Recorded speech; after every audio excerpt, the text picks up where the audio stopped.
ಎಲ್ಲರಿಗೂ ನಮಸ್ಕಾರ. ನಾನು ನಿಮ್ಮ ಸಂಗೀತ ಶೃಂಗೇರಿ. ಲೇಟೆಸ್ಟ್ ನ್ಯೂಸ್ ಅಪ್ಡೇಟ್ಸ್ ಹಾಗೂ ಇಂಡಸ್ಟ್ರಿದ ಎಲ್ಲ ಮಾಹಿತಿಗಾಗಿ ಸಬ್ಸ್ಕ್ರೈಬ್ ಮಾಡಿ ನ್ಯೂಸ್ ಮಲ್ನಾಡ್ನ. ಈಗ ಬಹಳ ಕಡೆ ನೀವು ಹೋದಲ್ಲೂ ಫ್ಯಾನ್ಸ್ ಸಮೇತ ಕೇಳ್ತಾ ಇದ್ದಾರೆ ಮದುವೆ ಯಾವಾಗ ಅಂತ ಹೇಳಿ. ಅದ್ರ ಬಗ್ಗೆ ಒಂದು ಉತ್ತರ ನಾನೇನು ಕೊಡ್ತೀನಿ ಅಂದ್ರೆ ಆಗಲ್ಲ ಅಂತ ಹೇಳಲ್ಲ ನನ್ನ ಸಲ. ಯಾಕಂದ್ರೆ ಬಿಗ್ ಬಾಸ್ಗೆ 1 ಕೋಟಿ ಕೊಟ್ರು ಹೋಗಲ್ಲ ಅಂತ ಹೇಳ್ತಾ ಇದ್ದೆ. ಅದು ಮಾತ್ರ ನಾನು ಹೇಳಲ್ಲ ಇವಾಗ ಮದ್ವೆ ಅಂತೂ ಆಗಲ್ಲ ಅಂತ. ಬಿಕಾಸ್ ನೆಕ್ಸ್ಟ್ ಕಟ್ ಮಾಡ್ರೆ ಅದೇ ಆಗ್ಬೋದೇನೋ ಗೊತ್ತಿಲ್ಲ, ಅದ್ ಹೇಳಲ್ಲ ನಾನು. ಬಟ್ ಒಂದೇನು ಹೇಳ್ತೀನಿ ಅಂದ್ರೆ, ಈ ಮನೆಗೆ ಹೋಗಿ ಬಂದ್ಮೇಲೆ ನನ್ನಲ್ಲಿ ಬಂದಿರೋಂಥ ಚೇಂಜಸ್ ಏನು ಅಂದ್ರೆ, ನಂಗೆ ಏನ್ ಅನ್ಸಿದೆ, ಇವಾಗ ನಾವು ನಮಗ್ ಅನ್ಸ್ತಿರೋಂಥ ಮನೋಭಾವನೆ ಮುಂದೆ ಯಾವತ್ತಿದ್ರು ಚೇಂಜ್ ಆಗ್ಬೋದು.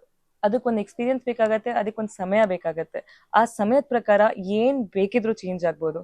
ರೈಟ್ ನಾವು ನನ್ನ ಕರಿಯರ್ ಮೇಲೆ ತುಂಬಾ ಫೋಕಸ್ ಮಾಡ್ತಿದ್ದೀನಿ. ಸುಮಾರಷ್ಟು ಡ್ರೀಮ್ಸ್ ಇದಾವೆ ನಂಗೆ, ಇಷ್ಟಿಷ್ಟು ಅಚೀವ್ ಮಾಡ್ಬೇಕು, ಈ ಗೋಲ್ ಆಗ್ಬೇಕು, ಆ ಗೋಲ್ ಆಗ್ಬೇಕು ಅನ್ನೋದಿದೆ. ನಂದು ಎಲ್ಲಾ ಡ್ರೀಮ್ಸ್ ಫುಲ್ಫಿಲ್ ಆದ್ಮೇಲೆ ನನಗೊಂದು ಕಂಪ್ಯಾನಿಯನ್ ಬೇಕು ಅಂತ ಅನ್ಸಿದಾಗ ಖಂಡಿತವಾಗ್ಲೂ ಅದ್ರ ಬಗ್ಗೆ ಯೋಚನೆ ಮಾಡ್ತೀನಿ. ಬಟ್ ರೈಟ್ ನಾವು ಅದ್ ನನ್ನ ಪ್ರಯಾರಿಟಿ ಅಲ್ಲ. ನೆಕ್ಸ್ಟ್ ಪ್ಲಾನ್ಸ್ ಏನೇನಿದೆ ಕೆರಿಯರ್ ವಿಚಾರವಾಗಿ?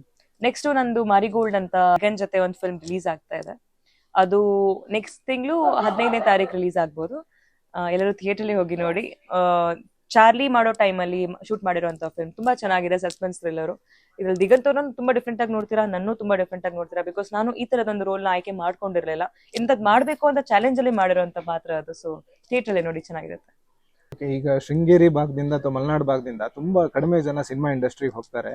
ಈಗ ಹೊಸದಾಗಿ ಆ ಸಿನಿಮಾ ಇಂಡಸ್ಟ್ರಿಗೆ ಹೋಗ್ಬೇಕು ಅಂತಾನೋ ಅಥವಾ ಕಲೆಯ ಕ್ಷೇತ್ರಕ್ಕೆ ಆಯ್ಕೆ ಮಾಡ್ಕೊಳ್ಬೇಕಂತಾನೋ ಇರುವವರಿಗೆ ನಿಮ್ಮ ಸಲಹೆಗಳೇನು?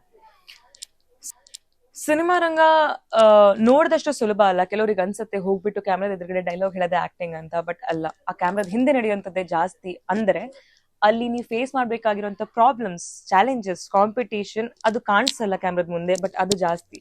ಬರ್ಬೇಕು ಅಂತ ಇದ್ರೆ ತುಂಬಾ ಸ್ಟ್ರಾಂಗ್ ಇರಬೇಕು ಮೆಂಟಲಿ. ಎಷ್ಟೋ ಸಲ ಸೋಲ್ ಅನ್ನೋದು ಬಂದೇ ಬರುತ್ತೆ ಎದುರುಗಡೆ. ಅದನ್ನ ಎದುರಿಸುವಂತ ಒಂದು ಕೆಪಾಸಿಟಿ ಇರಬೇಕು.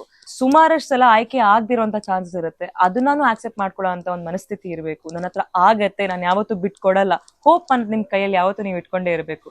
ಇದೆಲ್ಲ ಕ್ವಾಲಿಟೀಸ್ ಇದೆ ಅಂದ್ರೆ ಬನ್ನಿ ಬೆಂಗಳೂರಿಗೆ, ಅಥವಾ ನಿಮಗನ್ಸೋ ಒಂದು ಜಾಗಕ್ಕೆ ಎಲ್ಲಿ ಆಡಿಷನ್ಸ್ ಅಂತ ಇರುತ್ತೋ ಆಡಿಷನ್ಸ್ ಅಲ್ಲಿ ನೀವು ನಿಮ್ಮ first of all videos ready ಮಾಡಿಟ್ಕೊಳ್ಳಿ, ಫೋಟೋ ಶೂಟ್ ಮಾಡಿಟ್ಕೊಳ್ಳಿ, ಇಂಡಸ್ಟ್ರಿ ಬೇಕಾಗಿರೋದು ಎಲ್ಲದೂ ನೀವು ರೆಡಿ ಮಾಡಿಟ್ಕೊಳ್ಳಿ. ಅದಾದ್ಮೇಲೆ ಒಂದು ರೈಟ್ ಪ್ರೊಡಕ್ಷನ್ ಹೌಸ್, ಒಂದು ರೈಟ್ ಕಾಸ್ಟಿಂಗ್ ಡೈರೆಕ್ಟರ್ಸ್ ಅವ್ರನ್ನ ಕಾಂಟ್ಯಾಕ್ಟ್ ಮಾಡಿಬಿಟ್ಟು ಆಮೇಲೆ ನಿಮ್ ಪ್ರೊಫೈಲ್ ಕೊಡಿ. ಪ್ಲೀಸ್ ದಯವಿಟ್ಟು ಮೋಸ ಹೋಗ್ಬೇಡಿ. ಸುಮಾರಷ್ಟು ಜಾಗದಲ್ಲಿ ಅದು ಕೂಡ ಆಗತ್ತೆ. ನೋಡ್ಕೊಳ್ಳಿ, ರಿಸರ್ಚ್ ಮಾಡ್ಕೊಳ್ಳಿ. ಎಲ್ಲೂ ಸುಮ್ಮನೆ ಹೊರಟ್ಬಿಡ್ಬಿಡಿ ಮುಖ ಎತ್ಕೊಂಡು. ಕನ್ಫರ್ಮ್ ಮಾಡ್ಕೊಳ್ಳಿ, ರೀಡೈರೆಕ್ಟ್ ಮಾಡ್ಕೊಳ್ಳಿ ಯಾರು ಎಂತ ಅಂತ, ಆಮೇಲೆ ಮುಂದುವರಿರಿ. ಅಂಡ್ ಒಳ್ಳೇದಾಗ್ಲಿ. ಕಲಾವಿದರಾಗ್ಬೇಕಂದ್ರೆ ಮತ್ತೆ ಹೇಳ್ತಾ ಇದ್ದೀನಿ, ತುಂಬಾ ಕಷ್ಟಗಳಿರ್ತವೆ. ಸುಲಭ ಅಂತೂ ಖಂಡಿತವಾಗ್ಲೂ ಅಲ್ಲ. ಸುಲಭವಾಗಿ ಬಂದಿರೋದು ಯಾವತ್ತೂ ಕೂಡ ಸಕ್ಸಸ್ ಕೊಡಲ್ಲ. ಕಷ್ಟಪಟ್ಟಿನೇ ನೀವು ಮುಂದೆ ಒಳ್ಳೆ ರಿವಾರ್ಡ್ ತಗೊಬೋದು. So all the best. ಒಳ್ಳೇದಾಗ್ಲಿ.